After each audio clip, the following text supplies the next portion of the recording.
অতীত জামানার একটা ঘটনা আমাদেরকে নবীজি শোনাইছে, মন দিয়ে শোনেন। ক্বালা রাজুলুন, এক ব্যক্তি মনে মনে নিয়ত করছে, লা তাসাদ্দাকান্না বিসাদাকা, আমি আজকে রাতে সদকা করব, এই নিয়ত করছে একটা লোক। করার পর ফাখরাজা বিসাদাকাতিহি, রাতের বেলা সদকা নিয়ে বের হয়।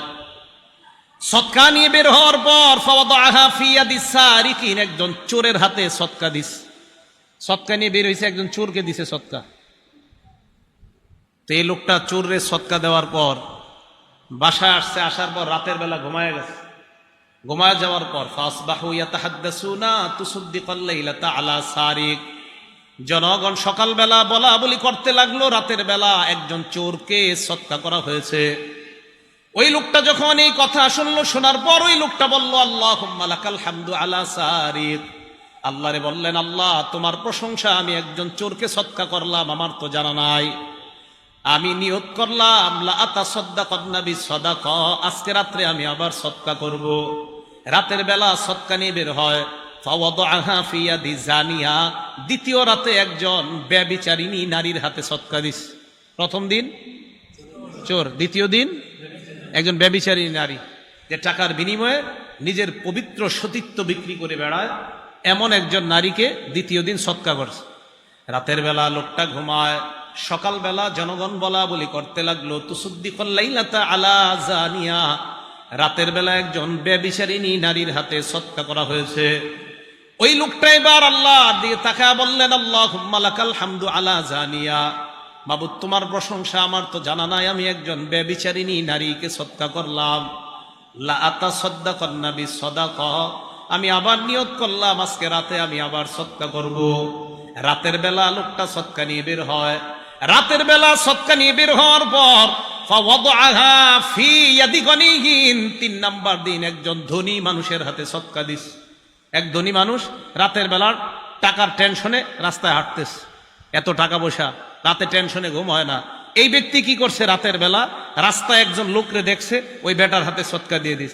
ধনী মানুষও চিন্তা করতেছে ঘটনা কি, আমারে কি দিল, এ বুঝতেছে না, এ কিন্তু সদকা দিয়ে গেছে, মনে করছে ভিক্ষুক টিকুক রাত্রে হাঁটতেছে, দিয়ে দিস। রাতের বেলা ঘুমায় গেছে। সকালবেলা জনগণ বলা বলি করতে লাগলো, লোকটা কি সমস্যা, প্রথম দিন চোরের সদকা দিস, দ্বিতীয় দিন একজন ব্যভিচারিণী নারীকে সদকা দিস, তৃতীয় দিন এমন একজনকে সদকা দিয়েছে যাকে সদকা দেওয়া কোনো মতেই ঠিক না, একজন ধনী মানুষের হাতে সদকা দিস। এবার এই লোকটা আল্লাহর দিকে তাকায় বলে, আল্লাহুম্মা লাকাল হামদু আলা গানিয়িন, আল্লাহর কাছে বললেন, আল্লাহ আজকেও আমি জানতাম না আমি কাকে সদকা করলাম। প্রথম দিন একজন চোরকে দিলাম, দ্বিতীয় দিন একজন ব্যভিচারিণী নারীকে দিলাম, তৃতীয় দিন একজন ধনী মানুষকে দিলাম। আজকে আমার সদকা করার মতো অর্থ নাই, থাকলে আমি আবার আজকে সদকা নিয়ে বের হতাম। রাতের বেলা লোকটা ঘুমায় যায়। ফাউতিয়া ফাকিল আলাহ, স্বপ্নে তাকে বলা হয়, আম্মা সাদাকাতুকা আলা সারিক, প্রথম দিন যে তুমি চোরকে সদকা করলা, ফালা আল্লাহু আইয়াস্তাইফা আন সারিকাতিহি, তোমার টাকা পেয়ে এই লোকটা আর চুরি করবে না, হয়তো এমন নিয়ত করবে।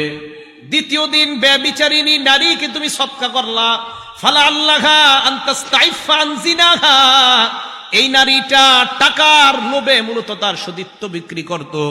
তোমার সদকার টাকা পাওয়ার পর নারীটা হয়তো চিন্তা করবে, আমি তো টাকার জন্য আমার সতীত্ব বিক্রি করতাম, টাকা তো কিছু পেয়ে গিয়েছি, আমি কেন আবার আমার নিজের সতীত্ব বিক্রি করব। 3 নাম্বার দিন ধনীকে সদকা দিলা, ফলে আল্লাহু আইয়াতাবিরা, ধনী মানুষটা হয়তো উপদেশ গ্রহণ করবে, আহারে কতদিন যাকাত দিলাম না, সদকা করলাম না, আজকে একজন মানুষ গরিব ভাইবা আমাকেই সদকা দিয়ে গেছে, উপদেশ গ্রহণ করে এখন থেকে সে তার সদকা দিবে। স্বপ্নে জানায়া দেওয়া হয়, আমল আল্লাহর জন্য তুমি করেছিলা, কার কাছে দিয়েছ তোমার জানা নাই, আল্লাহ তোমার 3টা সদকা কবুল করে নিয়েছে। তাহলে আমাদের ইবাদত কার জন্য হতে হবে? আল্লাহর জন্য পরিশুদ্ধ হতে হবে, তাহলে আল্লাহ কবুল করে নেবেন। আচ্ছা, বুখারী শরীফের আরেকটা হাদিস শোনায় আপনাদেরকে, এটা মজার হাদিস, হাদিস নাম্বার 1422, মানে আগেরটা ছিল 1421, এটা 1422। এই হাদিসের ঘটনাটা বাপ ছেলে দাদা, ছেলে বাবা দাদা, ছেলে বাবা দাদা, বাকি হাদিসের পুরো ঘটনাটা হবে বাপের আর ছেলের কেন্দ্র করে, বাকি দাদার নামটাও আসবে। দেখেন কি কয়, ছেলের নাম মান, মিম আইন নুন, মান, মান কি নাম? মান। বাপের নাম ইয়াজিদ, বাপের নাম ইয়াজিদ, দাদার নাম আখনাস। এই মান ইবনে ইয়াজিদ বলেন, বায়াতু রাসূলুল্লাহি সাল্লাল্লাহু আলাইহি ওয়াসাল্লাম আবি ওয়া জাদ্দি, আমি আল্লাহ নবীর হাতে বায়াত হলাম, আমার বাবা বায়াত হলেন, আমার দাদাও বায়াত হলেন। বায়াত হওয়ার পর ফাখতাবা আলাইহা, আল্লাহ নবী এক বেটারে বললেন, তোমার মেয়েটা এই ছেলেটার কাছে বিয়ে দাও। নবী নিজেই বিয়ের প্রস্তাব দিয়ে একটা মেয়েকে আমার সাথে ফানকাহানি বিয়ের ব্যবস্থা করে দেয়। তো বিয়ে হওয়ার পর আমার আব্বা ধনী মানুষ, আমি গরিব মানুষ, বাপে ধনী ছেলে গরিব, আলাদা হয়ে গেছে আর কি, ছেলে গরিব বাপে ধনী। তো বাপে কি করছে, ওনার আব্বার নাম কি ইয়াজিদ, কানা আবি ইয়াজিদ আখরাজা দানারি ইয়াতাসাদ্দাকু বিহা, বাবা স্বর্ণ মুদ্রা নিয়ে বের হইছে সদকা করার জন্য গরিব মানুষে। ফাওয়াদাহা ইনদা রাজুলিন ফিল মসজিদ, মসজিদে গেছে, যাওয়ার পর এক ব্যক্তির হাতে দিয়ে বলল, তুমি এক কাজ করবা, এই সদকাগুলা যাদেরকে যাদেরকে দেওয়া যায় তাদেরকে দিয়ে দিবা, স্বর্ণ মুদ্রা দিয়ে গেছে। ছেলে বলেন, ফাজিতুহু, আমি ওই ব্যক্তির কাছে গেলাম। কার কাছে? আব্বা যার কাছে স্বর্ণ দিস, আমি গরিব মানুষ, আমি যাওয়ার পর বললাম, আমারে দেন। কার সৎকা? মূলত সৎকাটা কার? বাপের। বাপে দিয়েছে একজন, আমারে দেন, নফল সৎকা। তুমি ওনারে দিছে, ছেলেরে দিছে। দেওয়ার পর ফাতাইতুহু বিহা, আব্বার কাছে আসছি স্বর্ণ নিয়ে। আমার আব্বা স্বর্ণ দেখে কয়, কি ব্যাপার, এই স্বর্ণ তোমার কাছে কেন? আব্বা আপনারা দিতে বলছেন। আর তুমি কেন? ওয়াল্লাহি মা ইয়াকা আরাদতু, আমি তো তোমাকে দেওয়ার নিয়ত করি নাই। আব্বা আমি তো গরিব মানুষ, সমস্যা কি? নফল সৎকা, আমি তো জাকাত কিন্তু দেওয়া যাবে না, জাকাত ছেলে বাবাকে, বাবা ছেলেকে দেওয়া যায় নাই, এটা কিন্তু নফল সৎকা, মাথায় রাখবেন। আব্বা একটু নবীজির কাছে যাই, চলেন দুজন। চলো। নবীজির কাছে গেছে। কথা বুঝে আসছে তো আপনাদের? নবীজির কাছে যাওয়ার পর ফাখাসামতু ইলা রাসূলিল্লাহ, আমি নবীজিরে বললাম, হুজুর এমন এমন ঘটনা। আল্লাহ নবী কয়, ইয়াজিদ লাকা মা নাওয়াইতা, তুমি সৎকার নিয়ত করেছো? কয় হ্যাঁ। কয় তুমি নিয়ত অনুযায়ী সওয়াব পেয়ে গেছো। ছেলেকে ডাক দিয়ে বললেন, ওয়ালাকা মা আখস্তা, তোমার বাবার সৎকা করা স্বর্ণগুলা তুমি নিয়েছো? কয় হ্যাঁ। কয় যাও, এগুলা তোমার। তাহলে নিয়ত করছে, সৎকা কবুল হয়ে গেছে। আর ওইদিকে ছেলে নিছে। আল্লাহ নবী কয়, বাপের কাজ বাপে করছে, তোমারটা তুমি করছো। তুমি গরিব মানুষ হিসাবে অন্তে সৎকা আনছো, তোমার বাবা ওই লোকের দিছে গরিব মানুষকে সৎকা করতে, তোমার বাবা নিয়ত অনুযায়ী সওয়াব পেয়ে গেছে, আর তুমিও গরিব মানুষ হিসাবে যেগুলা গ্রহণ করছো এটার মালিক তুমি হয়ে গেছো। তাহলে এবাদত শুদ্ধ হবে যদি এই এবাদতটা একমাত্র কারে সন্তুষ্ট করার নিয়ত থাকে? আল্লাহ। না হয় কিন্তু এবাদত কবুল হবে না। আচ্ছা, আরেকটা হাদিস শুনে আপনাদেরকে, মজার হাদিস, বুখারী শরীফের 2272 নাম্বার হাদিস, 2272। এই হাদিস আপনারা অনেক সময় শুনছেন হয়তো, আজকে একটু শোনেন। ইনতালাকা সালাসাতু রাহতিম মিম্মান কানা ক্বাবলাকুম, আল্লাহ নবীর সাহা, আল্লাহ নবী বলেন, অতীত জামানার 3 ব্যক্তির ঘটনা আমাদেরকে শোনায়। নবীজি বলেন, অতীত জামানায় 3 ব্যক্তি রাতের বেলা বের হয়, বের হওয়ার পর হাঁটতে হাঁটতে রাত গভীর হয়ে গেছে। তারা 3 জন চিন্তা করলো, কি করা যায়, এত রাত বাসায় যাওয়া সম্ভব না, কোথাও আমরা রাতটা কাটাই, কাটানোর পর সকালবেলা আমরা বাসার দিকে রওনা করব।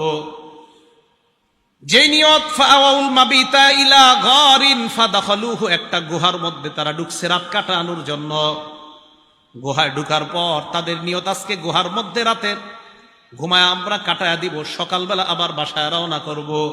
গুহায় ঢুকছে, ফানহাদারাত সখরাতুম মিনাল জাবাল, পাহাড় থেকে একটা পাথর আসছে, আসার পর ওই গুহার মুখে আইসা পড়ছে। ফাসাদ্দাত আলাইহিমুল গার, পুরা গুহার মুখটা পাথর বন্ধ করে দিস, পুরা গুহার মুখে পাথর। বেশি সময় স্থায়ী হয়ে গেলে মারা যাবে, অক্সিজেন যাবে না, খানা টানা তো কিচ্ছুই নেই, কেউ জানবে না, মারা যাবে। এই 3 জনে চিন্তা করতেছে, ইন্না লিল্লাহ, এখন কি হবে? ফাকালু, 3 জন পরামর্শে বসছে। এটা মন দিয়ে শুনেন, আপনাদের সারা জীবনের জন্য, নিজেরা হয়তো শুনছেন কিন্তু আজকে এটা আমলের, প্রত্যেক দিনই আমলটা করতে পারেন।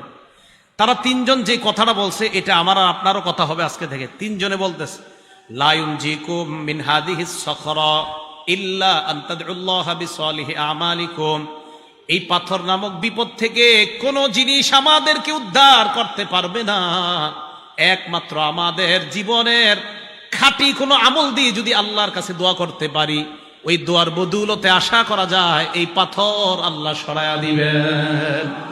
তাহলে আপনারা জীবনে ভালো কিছু কাজ করছেন, আছি নিশ্চিত, তো মাঝে মাঝে আল্লাহরে বলবেন, আল্লাহ ওই দিন ওই কাজটা আমি তোমারে খুশি করার জন্য যদি কইরা থাকি, তো মাবুদ আমার এই আশাটা তুমি পুরা করো, এইভাবে বলা। তো তিনজন পরামর্শ করার পর কয় ঠিক আছে, আগে কে দোয়া করবে? তো একজন আগে দোয়া করবে। উনি বলতে লাগলেন আল্লাহকে, আল্লাহুম্মা কানালি আবাওয়ানে শাইখানি কাবীরান, আল্লাহ আমার দুইজন মা বাবা ছিল। মা বাবা দুইজন আছে কার কার? হাত তোলেন তো। দুইজনই আছে কার কার? হাত নামান। একজন আছে কার? মা অথবা বাবা? হ্যাঁ, একজন। হ্যাঁ, আচ্ছা, আমরা তো একটু কপাল খারাপ যারা আমাদের একজন, আর যাদের দুইজন আছে আপনাদের কপাল অনেক ভালো, এখনো ভাগ্য অনেক ভালো। হ্যাঁ, এই জন্য ওনারা থাকতেই জান্নাত কামাই করেন, ওনারা থাকতেই জান্নাত কামাই করে নেন। চলে গেলে কিন্তু আর পাবেন না সুযোগ। একদম বুঝে আসবে, বিশ্বাস করেন, থাকতে বুঝে আসবে না, চলে গেলে বুঝে আসবে, সত্যি কথা। রাসূল আকরাম সাল্লাল্লাহু আলাইহি সাল্লাম বলেন, ওই ব্যক্তি বলতে লাগলেন, আল্লাহুম্মা কানালি আবাওয়ানে শাইখানে কাবীরান, মাবুদ আমার মা বাবা বৃদ্ধ বৃদ্ধা। তিন ভাই ঢাকার শহরে থাকে, তিন ভাইয়ের মধ্যে এক ভাইয়ের কাছে মা বাবা থাকে, বাকি দুইজনের কাছে থাকে না। ওই দুইজনের বিবি আর ওই দুইজন চিন্তা করে বাঁচাইছে আল্লাহ, আব্বা আম্মাডারে ওইটার সাথে দিয়ে দিস, আমগো দুইজনরে আল্লাহ বাঁচাইছে। না না, আপনাদের দুইজনকে আল্লাহ ঠকাইছে, বাঁচায় নাই। আপনাদের এই মানসিকতা যে আমগো দুইজনের সাথে আব্বা আম্মা নাই, ওটার সাথে আছে কামরাঙ্গিচর বাসা ভাড়া নিয়ে থাকে, ওইটা আমরা দুইজন লালবাগ আছি, আল্লাহ বাঁচাইছে রে, আব্বা আম্মা ওখানে আছে, ওষুধপাতি যা আছে ওর কাঁধে দিস, ওর কাঁধে দেন নাই, ওরে আপনারা জান্নাতে যাওয়া সহজ করে দিয়েছেন। আপনারা জিতে যান নাই, হেরে গেছেন, সত্যি কথা। তো বলতেছে আল্লাহ আমার আব্বা আম্মা দুইজন আছে। কুনতুলা আগবিকু ক্বাবলাহুমা আহলান আও মালা, আল্লাহ আমি প্রতিদিন দুধ দহন করতাম, করার পর আব্বা আম্মার আগে আমি আমার পরিবারের কাউকে দুধ দিতাম না, দাস দাসী কেউ দিতাম না। বাসায় আনার পর আগে আব্বা আম্মারে খাওয়াইতাম, এরপর অন্যদেরকে দিতাম। এই কথা বলার পর আল্লাহকে বলতে লাগলেন, ফানা আবি ফি তলাবি শাইইন ইয়াওমা, একদিন আমি একটা প্রয়োজনে অনেক দূরে চলে যাই, যাওয়ার পর ফালাম উরিহ আলাইহিমা হাত্তা নামা, আসতে আসতে দেরি হয়ে যায়, রাতের বেলা এসে দেখি আব্বা আম্মা ঘুমায় গেছে। আমি দুধ দহন করলাম, হালাবতুলাহুমা গবুকহুমা, মা বাবার জন্য দুধ দহন করার পর তাদের কাছে আসলাম, ওয়াজাদতুহুমা নাইমাইন, আসার পর দেখলাম তারা ঘুমায়। কারিহতু আন আগবিকা ক্বাবলাহুমা আহলান আও মালা, আমি আমার আব্বা আম্মার পূর্বে পরিবারের কাউকে দুধ দেওয়াটা অপছন্দ করলাম। আমি চিন্তা করলাম কি করা যায়। ফালাবিস্তু ওয়াল কদাহু আলা ইয়াদাইয়া আনতাজিরু ইনতি ইস্তিকাজিহিমা, আমি সারা রাত মা বাবার সামনে দাঁড়ায় রইলাম, জাগ্রত হওয়ার অপেক্ষায় দুধের পেয়ালা আমার হাতের মধ্যে রাখলাম, দুই হাতের মধ্যে পেয়ালা নিয়ে আমি দাঁড়িয়ে রইলাম। হাত্তা বারাকাল ফাজরু, ফজরের সময় যখন হয়ে যায়, আব্বা আম্মা জাগ্রত হওয়ার পর সারিবা গাবু কহুমা, আমার আব্বা আম্মা আমার থেকে দুধ নিয়ে দুধ পান করেছে। মাবুদ সারা রাত মা বাবার জন্য দাঁড়ায় ছিলাম। ইন কুনতু ফাআলতু যালিকা ইবতিগা ওয়াজহিক, আমি যদি এই কর্মটা তোমাকে খুশি করার জন্য করে থাকি আল্লাহ, ফাফাররিজ আন্না মিন হাদিহি সখরাতি মা নাহনু ফি, আমাদের এই গুহার মুখ থেকে তুমি পাথর সরায়া দাও। আল্লাহ নবী বলেন, এই দোয়া করার সাথে সাথে তিনজন গুহার মুখের দিকে তাকায়, তাকায় দেখে আস্তে আস্তে গুহার মুখ থেকে পাথরটা সরে যায়। নবীজি বলেন হালকা সরছে, লা ইস্তাতিউনাল খুরুজ, বের হতে পারে না, এতটুকু সরছে মানে ফাঁকা হয়েছে, একটু বাতাস টাতাস আসে, কিন্তু বের হতে পারবে না। এবার দ্বিতীয় জন দোয়া করতে লাগলেন, উনি বলতে লাগলেন, আল্লাহুম্মা কানাতলি বিনতু আম, আল্লাহ আমার একটা চাচাতো বোন ছিল, কানাত আহাব্বান নাসি ইলাইয়া, এই বোনটা অনেক সুন্দরী ছিল, আমার কাছে খুব প্রিয় ছিল। তো ফারাদতুহা আন নাফসিহা, আমি তার সাথে অপকর্ম করতে চাইলাম। নাউজুবিল্লাহ বলেন, আবার বলেন নাউজুবিল্লাহ। আমার একটা চাচাতো বোন ছিল এরকম। তো বলতেছে ফামতানাত মিন্নি, আমি আমার বোনটাকে বললাম তুমি আমার সাথে, অনেক ছোট ছোট বাচ্চারা আছে আপনারা বুঝে নেন। তো যাই হোক, এই প্রস্তাব দেওয়ার পর তখন আমার বোনটা রাজি হলো না। হাত্তা আলাম্মাত বিহা সানাতুম মিনাস সিনিনা, একবার কি হলো, 1 বছর দেশে দুর্ভিক্ষ লাগলো। এই দুর্ভিক্ষের কারণে আমার বোনের উপরে গজব লাগছে, মানে অভাব অনটন দেখা দিছে, টাকা পয়সার অভাব লাগছে।